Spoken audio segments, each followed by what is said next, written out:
Imagine this. You're on the run, wanted for murder, holed up in this old church. Yeah, pretty desperate situation, hiding out. And then someone you know, a rival even, from the very group you've been fighting, shows up. But not like you'd expect. Not with anger. No, they actually offer help. And at the same time, your friends, these tough characters you know, they're facing this shocking decision, one that changes everything. It's a real pressure cooker moment, isn't it? Where all the normal rules just go out the window. They have to make this almost impossible choice. Absolutely. So today we're doing a deep dive into a really compelling chapter. It's from outshay6.pdf, an excerpt from a novel that throws us right into that high-stakes scenario. Yeah, this source material, it just puts these characters under immense pressure. And you start seeing things. Hidden depths. Unexpected bravery, too. And these really powerful, sometimes kind of messy family bonds. So our mission here is to unpack all those layers. We want to look at, like, the motivations behind some really selfless acts. And explore those big emotional moments that come out when people are pushed to their absolute limit. Right, and pull out what this tells us about identity, about loyalty, and how crisis just completely changes how you see things and how people see you. Okay, let's get into it. It opens with this really surprising encounter. Ponyboy, Johnny, and Dally are still hiding out. Trying to figure out what to do next. And then, out of nowhere, Cherry Valance drives up in her Stingray.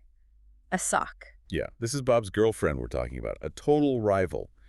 What could she possibly want with them there, in that vacant lot? It's risky for her, too. Well, that's the twist. She doesn't approach them like an enemy. She comes with a confession. She tells them straight up she feels like the whole mess is her fault. Wow. And then she offers something huge. Yeah, she says she'll testify. She'll tell the police the Sox were drunk, looking for a fight, and that Johnny and Ponyboy acted in self-defense. That's massive. It's basically her going against her own friends, her own group. It totally is. Yeah. It's a direct challenge to the sock narrative. Huge risk for her. So how does Dally react? I mean, Dally, of all people, getting this offer from a sock. Oh, Dally is. Well, he's Dally. He can't really process it. His reaction is dismissive, almost aggressive even. Right. He mutters something like, man, next time I want a broad fuck, I'll pick up my own kind. Real defensive. And he offers her a Coke, right? But she refuses. Yep. Politely refuses and basically tells him where I could go. It just shows how hard it is for Dally to deal with unexpected kindness. Especially from someone like Cherry. She represents everything he sort of hates. Exactly. Vulnerability, maybe? Or just crossing those lines. But Ponyboy's take is really interesting here. He doesn't see Cherry the sock, the enemy helping them. No, he sees something else entirely. He thinks it's Cherry the dreamer who watched sunsets and couldn't stand fights. What does that tell us about looking past labels? It's such a powerful moment. Ponyboy manages to see past that rigid group identity, the sock label. And he connects with her on this shared human level, something simple like watching a sunset. It suggests that even when things are really bad, with all this conflict, Yeah. those social barriers can actually dissolve if you recognize that common humanity. It's a good reminder for all of us, right? We tend to see people through their groups, but the real connection happens when you look past that stuff. Definitely. Seeing the individual. Okay, so seeing beyond the label is key, but the surprises keep coming. After this intense moment with Cherry, Johnny, who's usually the quietest, most timid one, he makes this shocking announcement. Yeah, completely out of the blue. He says, really quietly apparently, that he and Ponyboy are going back. They're going to turn themselves in. Whoa. And what's the reaction to that? Especially from Dally. Oh, it's huge. A massive turning point. Dally just about gags, the text says. He starts swearing. He tries desperately to talk Johnny out of it. Warns him, us greasers get it worse than anyone else. Which shows his deep distrust of the whole system, right? Right. But also his really intense, almost fatherly protectiveness over Johnny. He doesn't want Johnny going through that. But Johnny, even though he's usually scared, he seems to have actually thought this through. What's his reasoning? He's being surprisingly pragmatic, really. He thinks he has a good chance of being let off easy. Why? Well, because it was self-defense, clear-cut. He doesn't have a police record before this. Okay. And he knows Ponyboy and Cherry can both testify about what happened.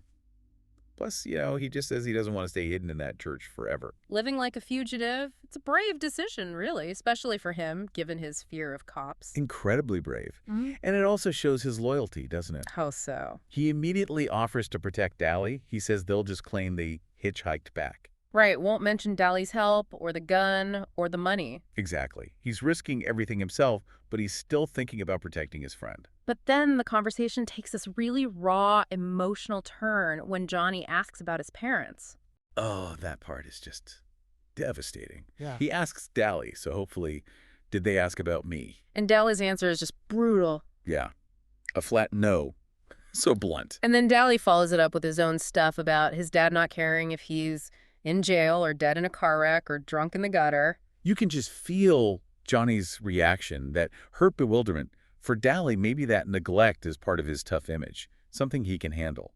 But for Johnny, it's clearly just crushing. It really shows you the vulnerability under that quietness. Yes, a profound sadness and insecurity. And, that's a side of Dally we don't often see either, right? That intense concern for Johnny. Definitely not.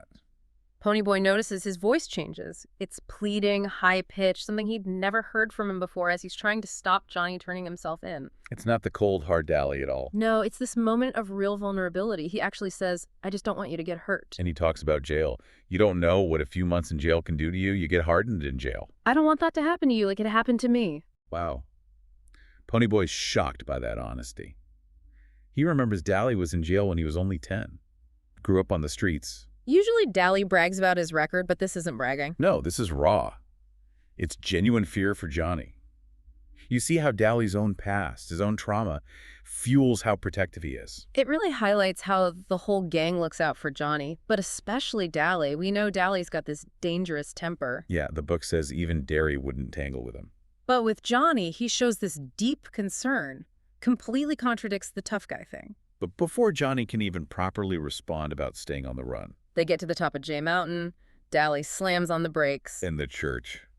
It's on fire. Oh man, the whole scene just explodes into chaos. Ponyboy's first thought is guilt. He assumes they must have started it, maybe a dropped cigarette.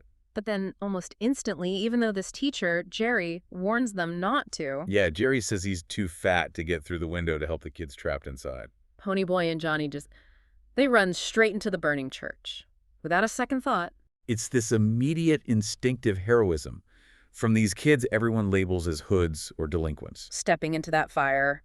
Smoke everywhere. Cinders falling. What's going on with Johnny in that moment? He's usually so scared.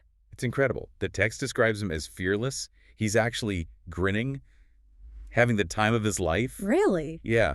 For the only time, Ponyboy says, Johnny doesn't have that defeated, suspicious look. So in the middle of this extreme danger, he finds this courage, this capability he never knew he had.